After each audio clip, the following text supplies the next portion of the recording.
Hahabol-habulin ka ng lalaki sa pamamaraan na ito. Yon. Ito ha, magpapasko na lang.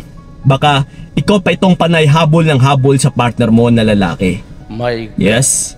So pero ito ngayon, ituturo ko sa inyo yung tamang pamamaraan or yung paraan talaga na which is para yung partner mo naman na lalaki yung maghahabol sa'yo. Bago pa matapos yung taon na ito, utol. Yes, patitiyak ko sa iyo na siya itong maghahabol na maghahabol. Kasi ganun pa man, magta 2025 na.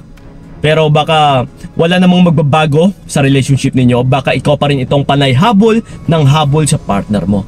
Well, ito, ituturo ko sa inyo na para hahabol-habulin ka talaga ng lalaki.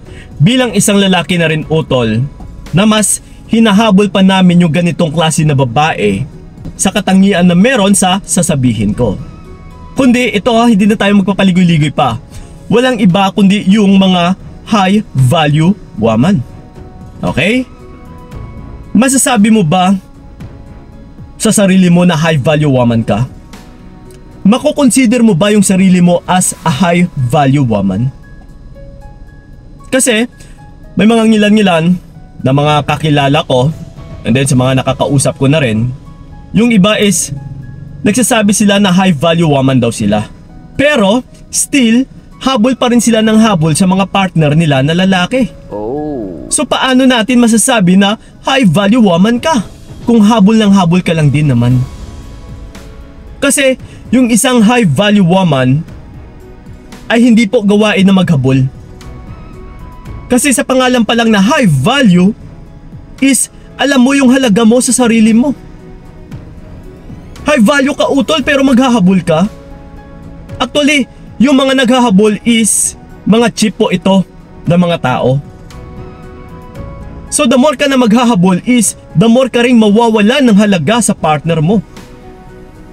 Na like for example na lang, ito ha, ikaw at ako. Okay, ibig sabihin nagjowa tayo. Ikaw yung babae, ako yung lalaki, partner kita. Halimbawa na lang, utol, ito imagine ninyo na yung turing mo sa iyong sarili is high value woman.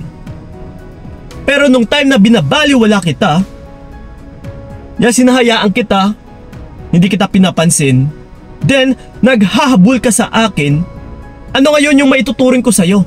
Ano ngayon yung pagtingin ko sa'yo? High value woman pa rin ba? Syempre hindi. Kasi walang high value woman na naghahabol eh. So ngayon sa pinakita mo na naghahabol ka sa akin, bakit kita maituturing na high value woman? Kasi naghahabol ka eh. Sa actions pa lang ng paghahabol mo, utol, ay pinapakita mo na low value woman ka.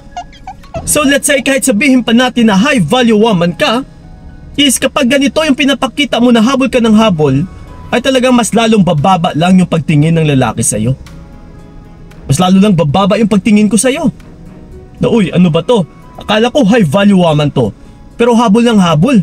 Kahit nakagawa na ako ng kasalanan is siya pa rin itong nagmamakaawa, siya pa itong nagbebeg, siya pa itong humihingi ng sorry.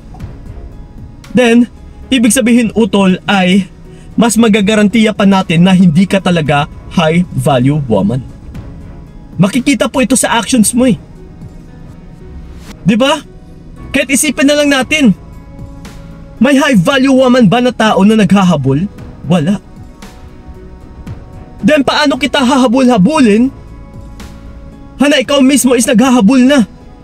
So, ibig sabihin mababa na yung pagtingin ko sa'yo, bakit pa kita hahabulin? Kasi kami mga kalalakihan din, utol, actually mapababae mapalalaki, lahat ng tao po is mas gugustuhin yung mga high value. Mapatao man or kahit sa mga bagay. Kung ikaw, papipiliin kita, dito ka ba sa bagay na napaka-cheap or dito ka sa bagay na napaka-high value? Saan yung pipiliin mo? Kung may pera ka lang din naman, kung kaya mo lang din naman mag-afford ng high value na bagay, then mas pipiliin mo na lang yung high value. Kasi mas quality ito, utol. Compare mo dito sa napaka-cheap na bagay. Mumurahin nga pero madali lang masira. So same thing as pareho na rin ito sa mga tao. Yes, pareho na rin sa mga tao na pinapatulan kahit sino-sino. So matatawag mo ba yan na high value? Kahit sa partner mo, utol, kahit sabihin pa natin na sobrang yaman yan, Pero pumapato na lang kahit kani-kanino, we still matatawag natin yan na hindi high value. Kahit sabihin man natin na kahit wala kang yaman, pero kung ikaw mismo hindi ka naghahabol sa taong nagsisira o sumisira ng buhay mo, mas matatawag pa rin natin na high value ka. Kasi binibigyan mo ng value yung sarili mo eh. Kahit wala ka mang yaman, kung marunong ka lang naman rumispeto sa iyong sarili, then matatawag pa rin talaga natin na napaka-high value mo. So ganun po yun. Sa mga naghahabol dyan, talaga mas lalo kayong hahabulin or kayo pa itong hahabulin kung pinapakita nyo talaga na high value kayo sa pamamagitan ng pagbigay ng respeto sa inyong sarili, sa pamamagitan na hindi ka na dapat maghabol, lalong-lalo na sa tao o sa partner na binibigyan ka lang naman ng pasakit araw-araw. Yes, hindi ka kinikibo, hindi nagpaparamdam. So dyan palang utol is mababasa na kung gaano kataas yung value mo. Depende na rin kasi ito kung paano mo rin i-deal yung isang tao na alam mo na nga na binababa lang yung sarili mo. Alam mo na nga na binababoy lang yung sarili mo. Na kahit alam mo na nga na hindi ka nire-respeto. So ganun po yun. The more na nagpaparespeto tayo is the more ka rin talagang re-respetohin ng partner mo or ng kahit ng ibang tao. Okay? So yun po mga utol, sana'y may natutunan kayo sa video na ito. Bago pa man humantong yung Pasko, bago pa man sasapit yung Pasko, is dapat maging high value woman ka na. Ha?